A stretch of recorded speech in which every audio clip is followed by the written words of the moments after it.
Emma Thompson had always valued movement, space, and breath as the most liberating gifts the body could offer.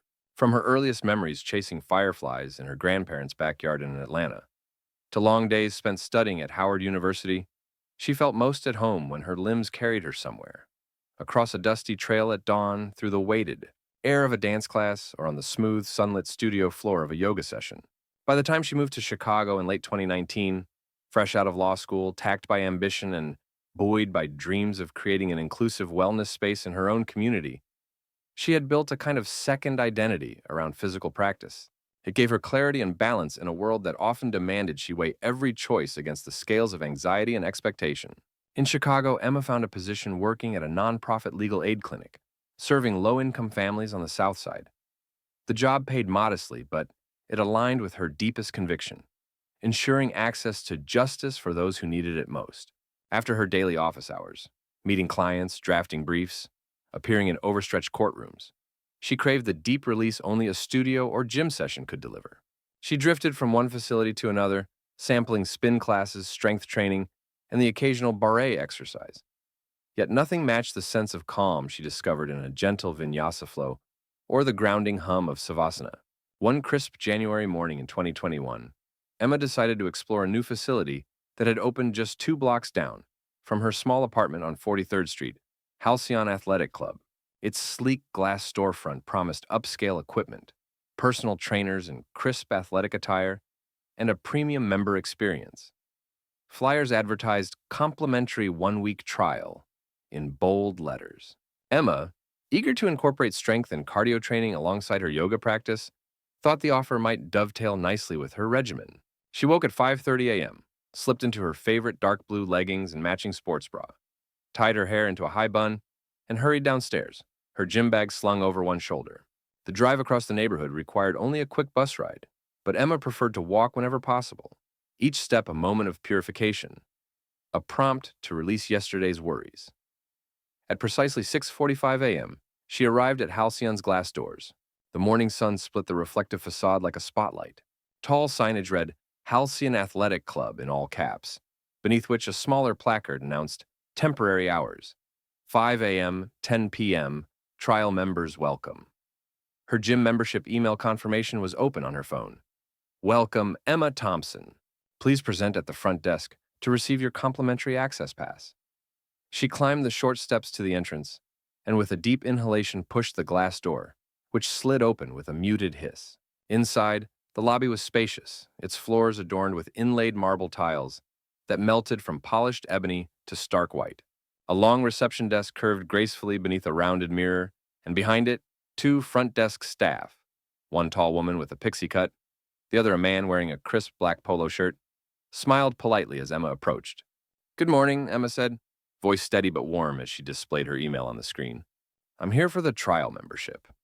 The woman with the pixie cut, her name tag reading Regina, studied the email briefly, her brown eyes narrowing just enough that Emma felt the momentary chill of uncertainty.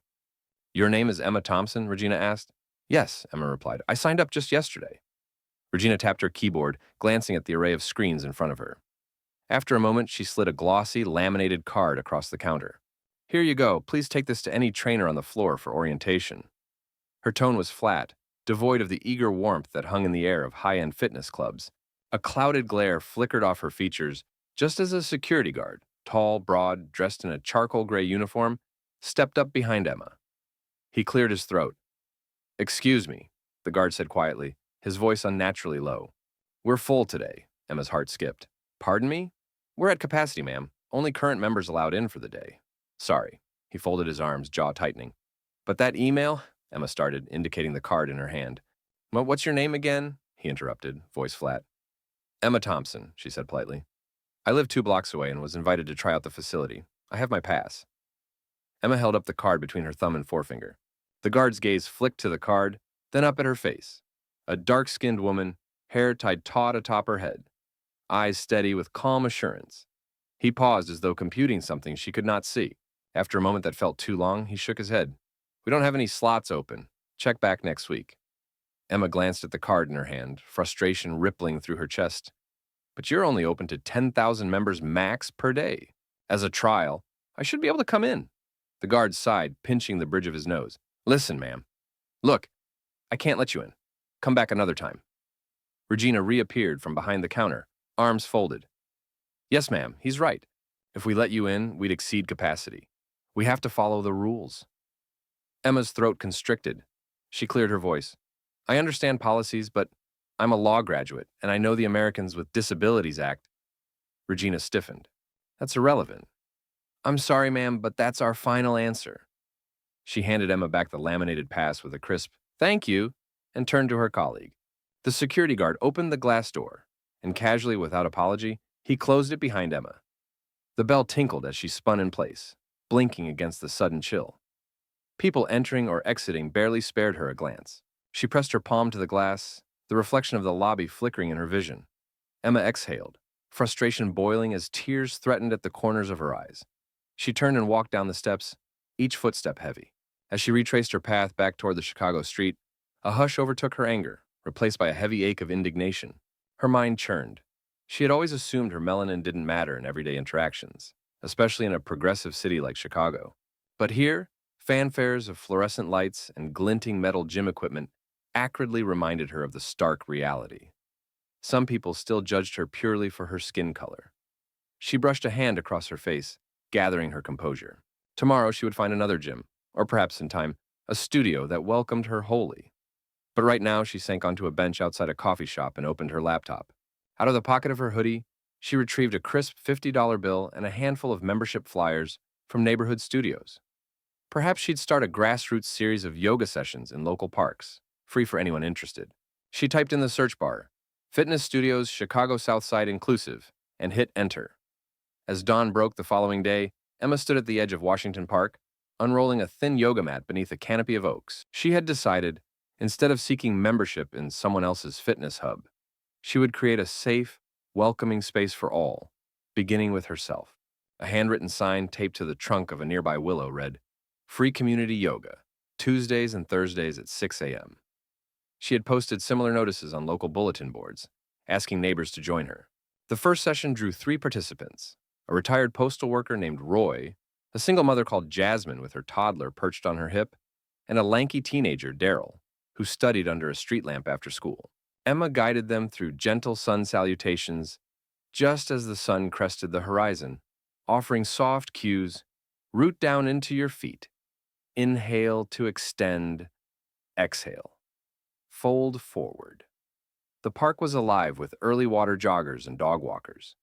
But here among the grass and low morning mist, she and her small group shared the tranquil rhythm of breath. Roy told her afterward that he had struggled with his back for years, and this practice felt like a balm.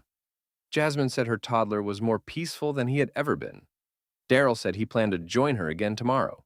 Word of mouth in their block was swift. Family connections, church groups, and local barbershops posted flyers. Come practice yoga with Emma. All are welcome. Within 2 weeks, 15 people showed up. Retired elders, young single parents, shy teenagers, and a handful of men seeking stress relief. Emma found herself improvising. Under that oak, she taught deeper hip openers, chair-modified poses for those with mobility issues, and even a few pops of lighthearted laughter yoga. She reached out to a friend, Marisol Delgado, the graphic designer, to craft a simple logo and promotional materials for her burgeoning grassroots initiative, which she named Open Heart Yoga. Meanwhile, Emma continued her legal job, taking every spare moment to contact local community centers, scout low-rent retail spaces, and research nonprofit funding opportunities. She messaged yoga teacher friends in Brooklyn and Los Angeles, asking about studio setup costs, liability insurance, and interior design. By May 2021, she had saved $1,700 from her legal aid salary, enough for a modest security deposit on a small storefront in Bronzeville, formerly a shuttered hair salon, with a large front window and old tile floors. With Marisol's help, she updated her budget and business plan. The new studio she envisioned would offer donation-based yoga classes, sliding-scale membership tiers, and a standing memorial board honoring those who had fought for civil rights. She would teach at least 3 classes a day, morning flow, lunch hour stretching, and evening restorative sessions, while guest instructors would offer other modalities, such as mindfulness workshops, community drumming circles, and acro yoga. Over time, she hoped to add a small boutique selling secondhand yoga gear and local artisan crafts. plus a volunteer-run smoothie bar offering fruit and protein mixes. In June 2021, she found a promising space at 4021 S. King Drive, a glass-fronted 50 by 60-foot retail unit with 2 dressing rooms, a restroom, and an overhead garage door leading into a courtyard. The landlord, an elderly man named Mr. Jackson, had inherited the building from his father and was eager to fill it. "I remember my father teaching Sunday school right downstairs," Mr. Jackson told Emma. "He used to have block parties with fried chicken and music. I'd love to have a space that brings folks together again." Emma signed a 1-year lease at $900 a month, her heart pounding with excitement and trepidation. For the next 2 months, she and Marisol worked nights and weekends, revamping the space. They hired a local crew to strip out old shelving and repaint walls a soothing pale teal. Painter's tape masked out a large mural on one wall. Emma sketched an outline of chakra symbols, swirling upward, hand-painted in gradients of indigo, violet, and magenta. The front window was cleared of grime and the studio's name, Open Heart Yoga, painted in bold white letters across the glass. Borrowed yoga mats were stacked neatly near the entrance, and low-wattage Edison bulbs hung from the ceiling, casting a warm amber glow. A small reception desk made from reclaimed barnwood stood at the corner, flanked by a cappuccino machine on loan from a cafe down the block. Flashy posters of silhouetted yogis in tree pose adorned the walls beside flyers for upcoming community events. Free health screenings, mindfulness workshops, food pantry drives. Despite her excitement, Emma felt a tight knot of anxiety as they approached their target opening date, September 1st, 2021. The COVID-19 pandemic still cast a long shadow.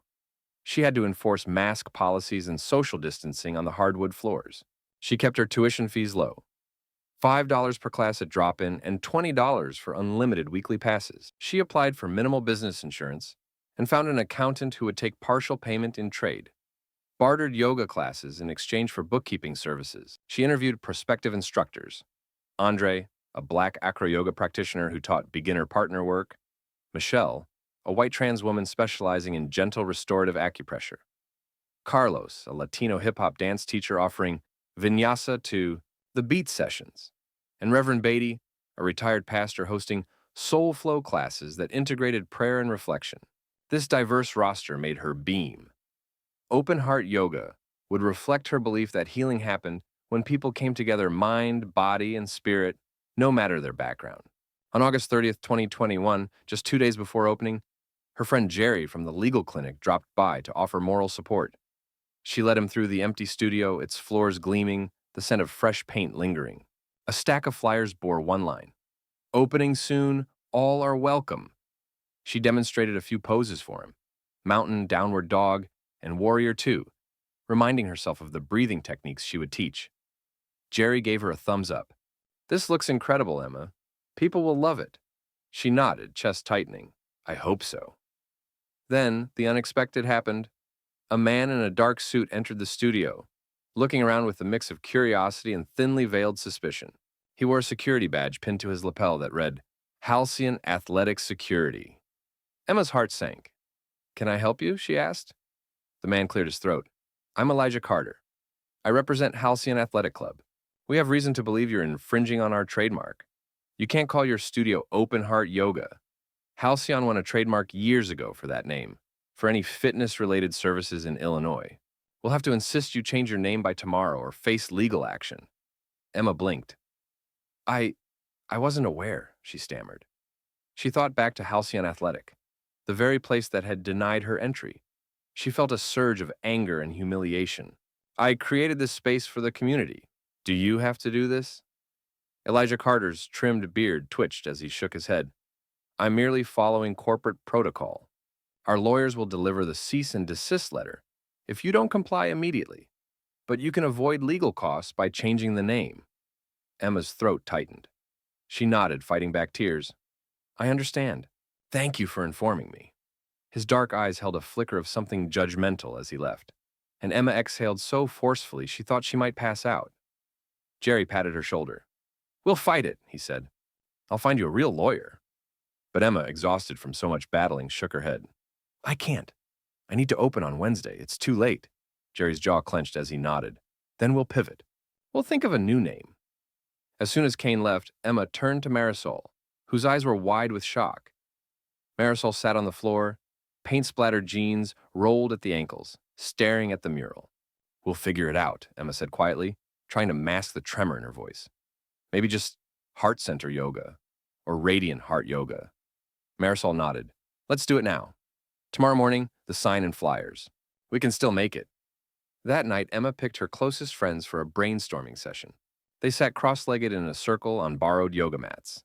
Kayla, the skincare entrepreneur, Andre, the acro-yoga teacher, Carlos, the dance instructor, and Pastor Beatty, who had helped Emma design the studio's interfaith meditation room. Each offered names: Sacred Soul Yoga, Infinite Heart Studio, Harbor of Hope Yoga, until they landed on Radiant Heart Yoga and Wellness. It captured the essence of warmth and light, the idea of energy radiating outward, and sidestepped the trademark issue. Kayla sketched a new logo on a napkin, a stylized heart spiraling into a lotus blossom. Within 24 hours, Marisol had updated the logo on new vinyl signage and reprinted all flyers and business cards. Morning light caught the fresh text on the window: Radiant Heart Yoga and Wellness. It glowed with a sense of renewal. Emma stood beneath the updated sign, rushing her palms together in homage to the thousands of small setbacks that had led to this victory. She felt a swelling of gratitude. What had begun as rejection at Halcyon would birth something she could call her own. Chapter 3. Opening Day and Early Triumphs. September 1st, 2021, dawned crisp and clear. A thin layer of morning mist curled around the base of the studio's windows. Emma unlocked the steel door at precisely 5:45 a.m., greeted by an empty reception desk and the echo of her own footsteps on polished hardwood floors. She plugged in a string of fairy lights, adjusting them until they cast a soft glow that illuminated the new logo on the wall. Her first class, Sunrise Flow, began at 6 a.m. By 5:50 a.m., a small but enthusiastic group waited outside. Roy the postal worker, Jasmine and her toddler, Daryl, Jerry, Kayla, Carlos, and 3 curious passersby who'd seen the grand opening flyers at neighborhood cafes. At precisely 6 a.m., Emma unlatched the door, greeted each person by name, and invited them inside. As she guided them to form a circle in the center of the floor, she inhaled deeply, savoring the lavender-scented air from the small diffuser she'd placed in the corner. She led them through a brief grounding meditation before moving into Surya Namaskar A, the sun salutation. The glass panes framed the pale sky as she cued each vinyasa. Inhale, reach your arms overhead. Exhale, forward fold. Behind her, through the floor-to-ceiling glass, the rising sun painted golden streaks across the neighborhood's red brick facades. After class, the group lingered, sipping nutrient-dense green smoothies that Kayla had helped prepare with local kale, ginger, and spirulina. Conversations blossomed. People exchanged phone numbers, discussed their weekly schedules, and marveled at the soft driftwood decor. A woman named Kelly, a mother of 2 from the nearby church, signed up for a monthly unlimited pass at $80. Grateful for the sliding scale policy Emma had instituted for low-income participants. A young man named Malcolm, a recent college graduate, offered to volunteer as a front desk assistant in exchange for discounted classes. By the time the morning sun fully illuminated the 3 modest changing rooms at the back of the studio, Radiant Heart Yoga and Wellness felt alive with energy, as though it had existed weeks or even months before. Throughout September and October, word of mouth propelled Radiant Heart's reputation. Social media buzz grew as visitors tagged location check-ins on Instagram. Amazing first class at Radiant Heart Yoga. Love this studio, so welcoming. Local influencers, food bloggers, fitness enthusiasts, and lifestyle vloggers began sharing footage of the airy space, praising the diverse instructor roster. Articles in neighborhood newsletters proclaimed the new studio as a haven of calm in Bronzeville, highlighting Emma's mission to make yoga accessible and inclusive. On chilly Chicago mornings, lines formed outside, umbrellas tucked under arms, as people waited for free 7 a.m. community flow classes. By mid-season, Radiant Heart Yoga and Wellness offered a dozen classes a day. Vinyasa, Hatha, Hot Yoga, Mom and Baby Yoga, Gentle Restorative, meditation circles, Afro Yoga fusion, and monthly chakra sound baths, featuring singing bowls and guided mantra. They incorporated community events, an annual Latinx Spirituality Sunday, Black Girl Magic Meditation, LGBTQ+ Pride Flow, and Veterans Yoga Wounded Healers. Emma partnered with local clinics to offer free monthly healing circles for survivors of domestic violence, trauma, and grief. Donations were accepted for studio upkeep, but classes remained free for participants, referred by partner organizations. Emma invested surplus revenue in a small library corner. Jasmine incense, donated yoga books, and pamphlets on mental health resources. She installed a wish tree by the doorway, a branch in a large vase where students wrote goals or blessings on strips of colored paper and hung them as prayer flags. She turned the front window into a display titled Faces of Community, showcasing portraits of regulars, an Afro-Caribbean couple who led a Saturday morning family yoga, a Syrian refugee who taught Middle Eastern folk dances, integrated into vinyasa, flows, and students who had overcome addiction through mindfulness. The studio felt less like a business and more like a living, breathing organism, a network of radiant hearts knitting themselves into a tapestry of compassion. As winter approached, Emma encountered new challenges.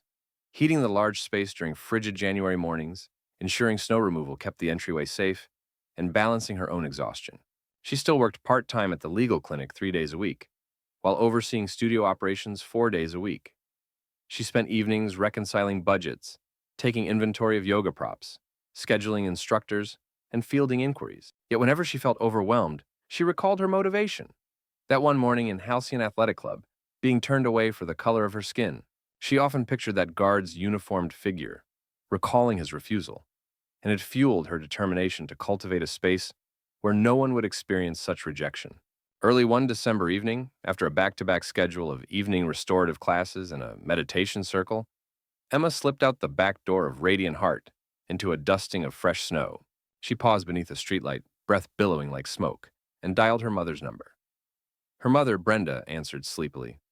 "How's my girl?" Brenda asked, her voice warm and tender as a soft quilt.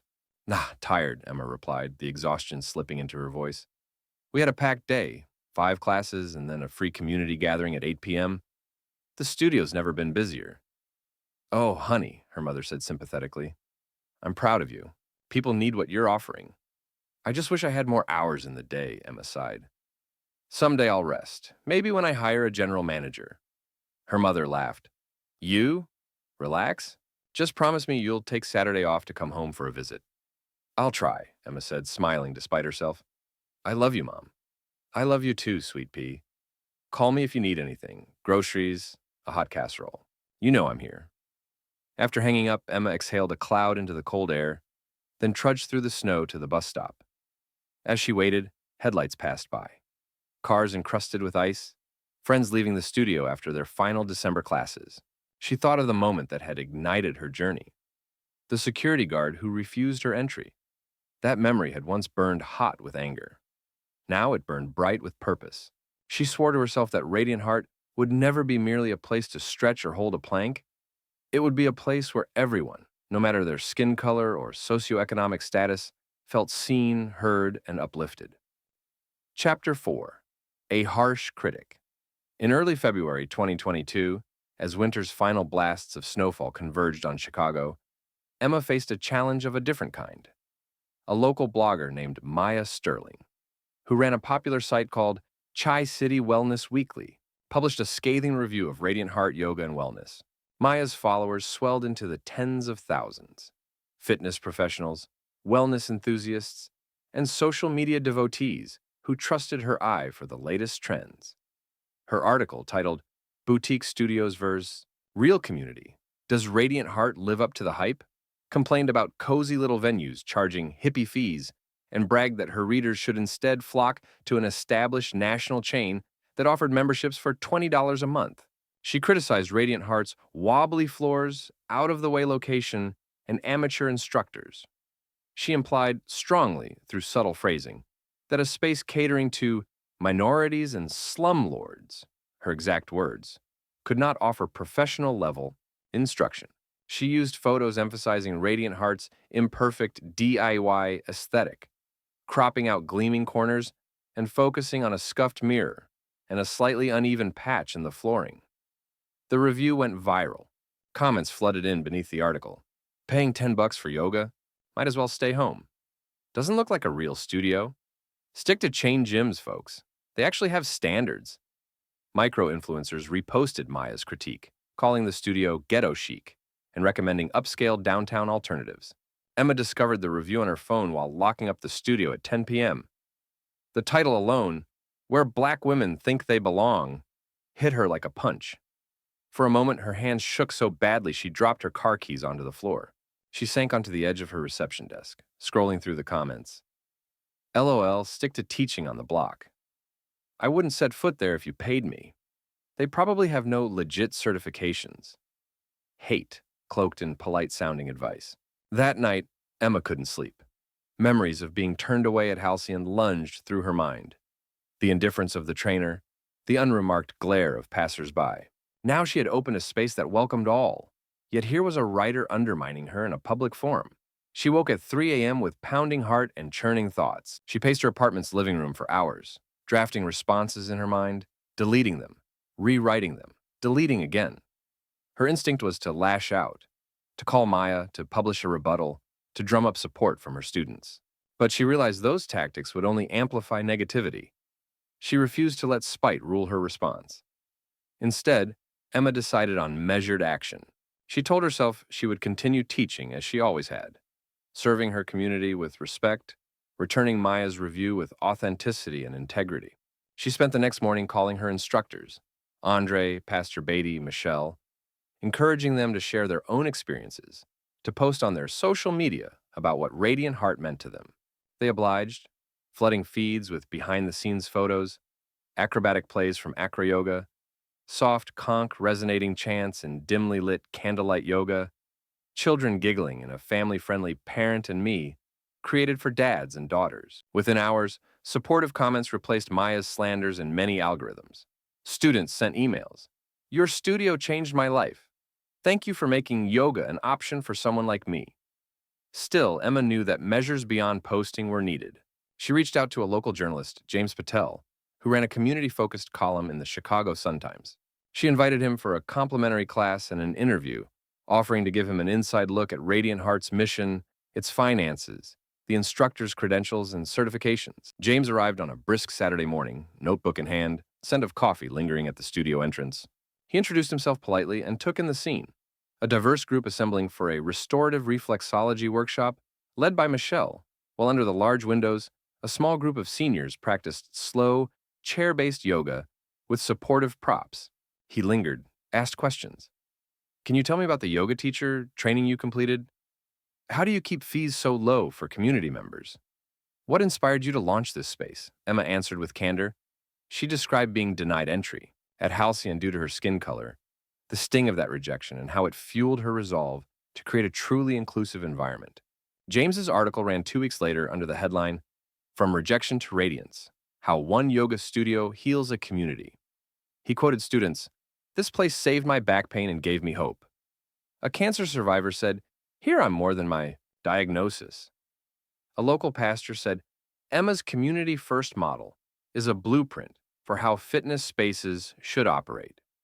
James concluded with, "In a city where the wellness industry often feels out of reach for many, Radiant Heart Yoga and Wellness is a beacon, proving that healing can begin with a single, courageous breath." Maya Sterling's blog post still circulated, but its impact was eclipsed by James's feature. More community members walked through Radiant Heart's doors, families in need of mental health support, LGBTQ youth seeking a safe harbor, men and women recovering from surgery who needed gentle rehab sessions. The studio's schedule expanded to include trauma-sensitive yoga classes in partnership with local mental health clinics and an accessible yoga seminar series for people with disabilities offered at no cost. Donations poured in from local businesses and philanthropic foundations eager to support inclusive, community-driven initiatives. Chapter 5. Navigating Challenges. As 2022 progressed, Radiant Heart Yoga and Wellness grew in both reach and reputation. But growth brought challenges, handling increased foot traffic, maintaining the sliding scale model, navigating COVID-19's lingering impact. In March, Chicago's Omicron variant surge required the city to reintroduce indoor mask mandates for public venues. Emma had to rearrange classes so participants could register online to maintain capacity limits. She went door to door in her block, handing out flyers instructing mask up and mask on for studio entry. Some older students bristled at the requirement. Others complied without question. A handful of regulars, stressed by conflicting health guidelines, voiced frustration, but the majority understood and respected Emma's commitment to safety. Meanwhile, landlords in Bronzeville eyed the small yoga studio's success with envy. In April, Emma received a notice of rent increase, an additional $300 per month, on the same lease that she had negotiated 18 months earlier. She negotiated with Mr. Jackson, who sympathized but warned that property taxes had soared, and he had no choice but to pass costs on to tenants. Emma was caught between extended lease terms and cost of living spikes. She convened an emergency meeting with the Radiant Heart Board, a diverse group of community volunteers including a retired accountant, an architect, and a small business advocate. They discovered that neighboring inflation and tax hikes affected all local businesses. The board decided they would pursue a crowdfunding campaign, appealing to students, instructors, and community members to raise the additional funds. They set a modest target, $12,000 to cover rent increases and minor renovations over the next year. The crowdfunding campaign launched in late May, complete with a bright banner on the studio website and an accompanying video featuring heartfelt testimonials. "This studio got me back on my feet," said Tanya, a mother of 3. "I learned to breathe through my panic attacks," said Jamal, a veteran returning from service. "No one judges me here," said Leah, a transgender artist. Emma ended the video standing in the sunlit studio, speaking directly into the camera. "Radiant Heart isn't just a yoga studio, it's a home. If you believe everyone deserves healing, please donate whatever you can. We won't turn anyone away when they need us. Together, we'll keep this light shining." Within 72 hours, they surpassed their goal, raising $15,426 through individual donations from as far away as California and New York. Former students who'd moved and still credited Radiant Heart for significant breakthroughs in their mental and physical health. Buoyed by that success, Emma turned her attention to new community partnerships. She collaborated with the Bronzeville Public Library to host yoga and read aloud mornings for neighborhood children. She co-founded Wellness Wednesdays at a local food pantry, teaching 5-minute breathing exercises to seniors waiting in line. She joined forces with a neighborhood nonprofit to plan a summer wellness block party, featuring free yoga, healthy snacks, and music from local DJs. The studio began offering scholarships for youth who could demonstrate financial need, and soon, Radiant Heart's brand of inclusivity became a blueprint for other Chicago studios. Yet for every triumph, there were microaggressions to navigate. In June, a well-to-do couple joined a gentle yoga class, both white, impeccably dressed, carrying brand new yoga mats and designer water bottles. They arrived 10 minutes late, talked loudly about an upcoming vacation, and complained that the temperature wasn't hot enough for them. They eyed Emma's work-worn mat with thinly veiled disdain. When class ended, the woman sidled up to Emma and said, "You know, I really expected a spa-like environment, not this." She swept her manicured hand across the studio floor as though brushing away dust. "Maybe I'll just take my business elsewhere." Emma exhaled calmly, maintaining her professional composure. "Thank you for your feedback," she replied. "We aim to create an environment that's warm and accessible. If you prefer a different climate, you're welcome to try one of our partners across town." She watched the couple stalk out, turning up their collars against the glances of other students who offered apologetic looks and sympathetic nods. Later that day, Emma found herself steeling her resolve. Anyone seeking exclusivity had no place at Radiant Heart. She shared the story with her instructors, reminding them, "Our mission isn't to cater to those who see privilege in a thick wallet. It's for anyone who seeks healing. Let them go. They'll never truly understand our purpose." In July, Emma received recognition from the Chicago Department of Public Health for her outreach in mental health. They awarded her the Community Health Champion plaque and shared her success story in their monthly newsletter. She accepted the plaque during a brief ceremony at City Hall, standing alongside representatives from other local nonprofits. Dignitaries praised her inclusivity, her resilience, her ability to turn personal hurt into empathy that transformed Bronzeville. Emma spoke for 2 minutes, her voice steady. "I'm honored and grateful. This studio was born from a place of rejection when a gym guard denied my entry. But it's thrived because of community love. Every life we've touched, every breath we've shared, means that no matter your background, you matter. When we rise together, we become unstoppable." Later, as her mother, visiting from Atlanta, embraced her, tears in her eyes, Emma realized the plaque was more than a shiny token. It symbolized the ripple effect of kindness, perseverance, and the power of inclusive spaces. But she also knew the fight for equity in fitness was ongoing. National chains still boasted standardized membership, while turning a blind eye to those deemed undesirable. Radiant Heart's mission was far from complete. Chapter 6. The Yoga Festivals. By late 2022, Radiant Heart Yoga and Wellness embraced its role as a cultural hub. In mid-September, Emma organized the first Bronzeville Yoga and Arts Festival, turning the studio's courtyard into a vibrant block party.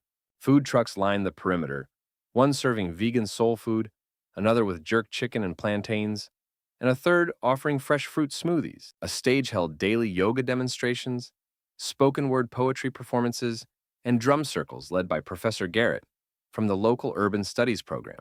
Banners overhead read, "Unite through breath," and "Yoga for every body," fluttering in the gentle breeze. Attendees of all ages joined in.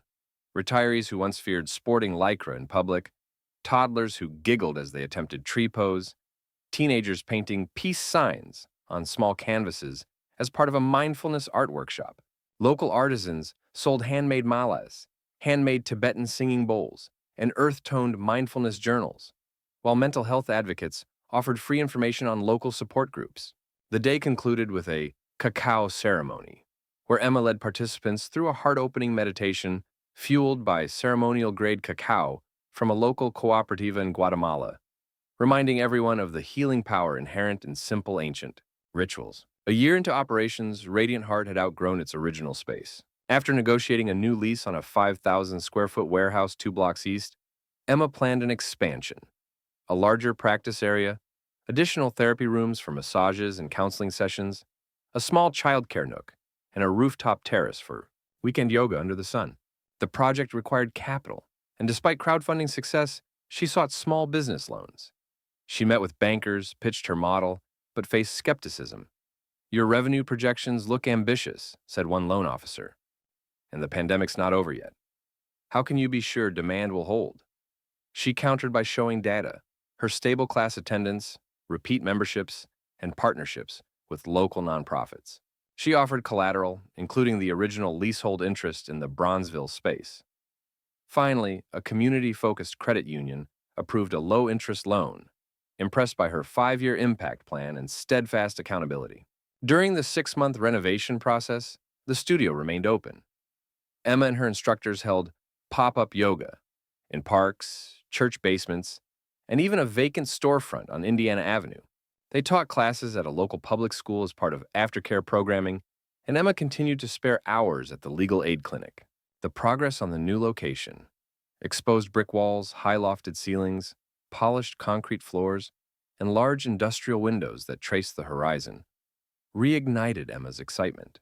On July 15, 2023, Radiant Heart's grand reopening attracted over 400 people. Dignitaries, community figures, and longtime students arrived in a steady stream.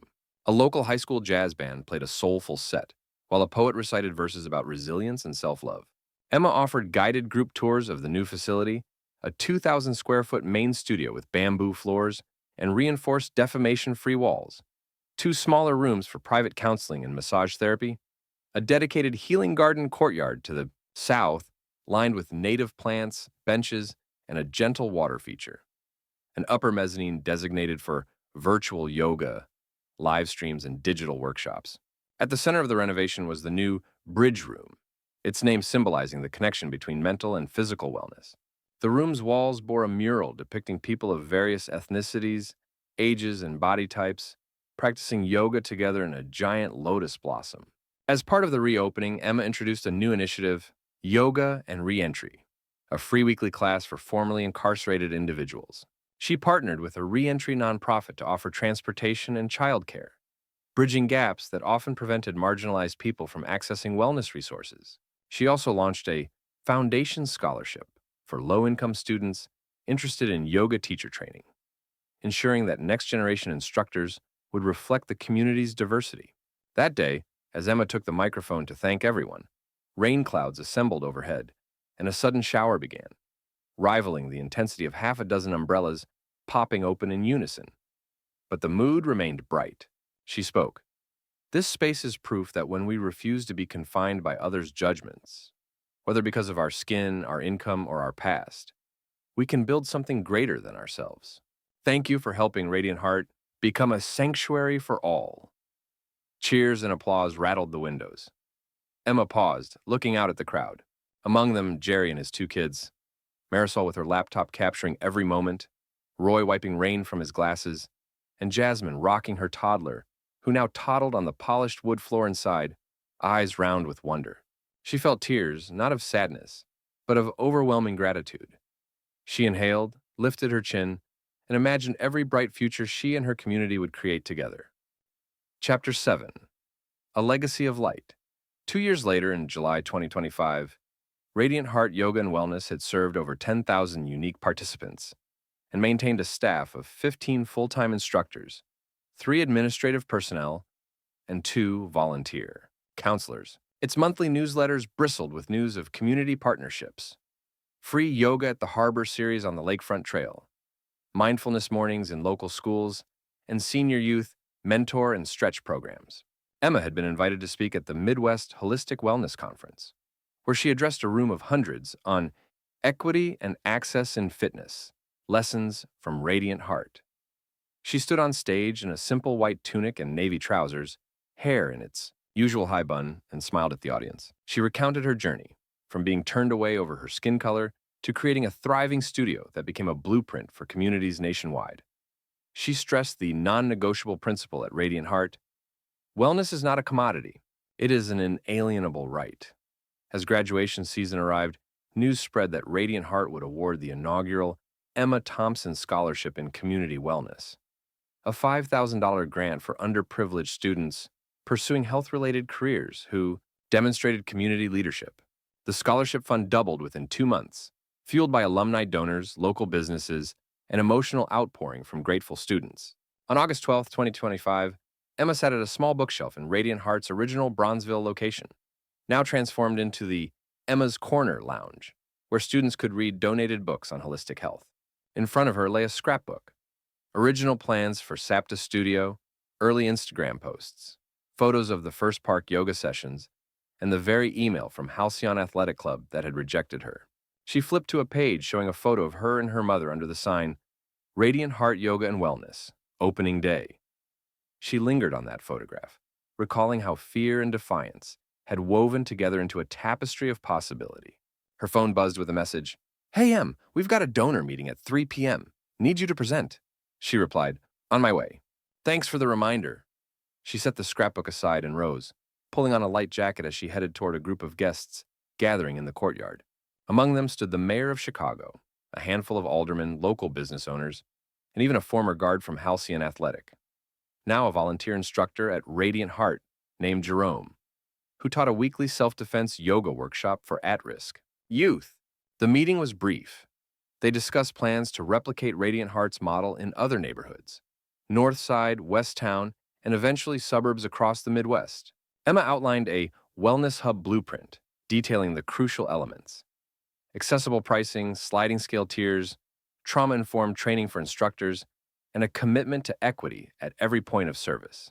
When the group dispersed, the mayor approached Emma, smiled, and said, "We're grateful to have you in Chicago. You've changed tens of thousands of lives. Thank you." Emma nodded, gratitude overflowing her chest. She watched as the dignitaries receded into the twilight, leaving her with the gentle hum of Radiant Heart Corner blossoming with laughter and conversation. She realized that from the moment a security guard denied her entry because of her skin color, her path had been set. A path not just to acceptance, but to transformation, self, community, and beyond. As she walked back into the studio, she saw a group of elderly students practicing a seated meditation near a wall adorned with the Radiant Heart Manifesto. "We believe in the innate worth of every soul. We stand against exclusion, intimidation, and fear. We gather in breath, movement, and shared humanity. Here, all are welcome. Here, all can heal." She paused, steadying her breath, and whispered, "Every heart can shine."